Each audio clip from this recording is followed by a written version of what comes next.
Aujourd'hui, je vous parle de l'arnaque monumentale du siècle, le sommeil des bébés. Il y a plein de livres qui décrivent comment un bon bébé est censé dormir.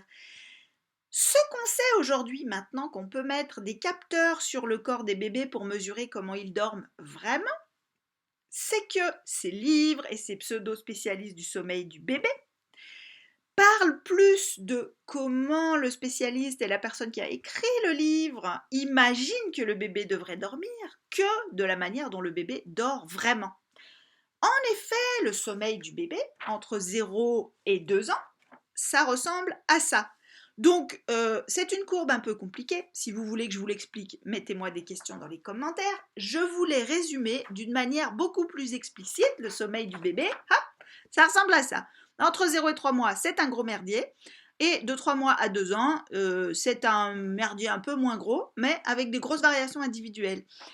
Donc, j'aurais envie de dire, vous pouvez quand même mettre à la poubelle pas mal de conseils et de normes autour de comment devrait dormir un enfant, vous faire un peu plus confiance sur la manière dont vous avez envie que ça se passe, réfléchir plutôt à comment globalement en famille on peut arriver à dormir le moins mal possible plutôt que de se poser la question de mais pourquoi mon enfant ne fait pas ses nuits, parce que 80% des enfants de moins de 2 ans ont des troubles du sommeil, c'est-à-dire ils se réveillent la nuit.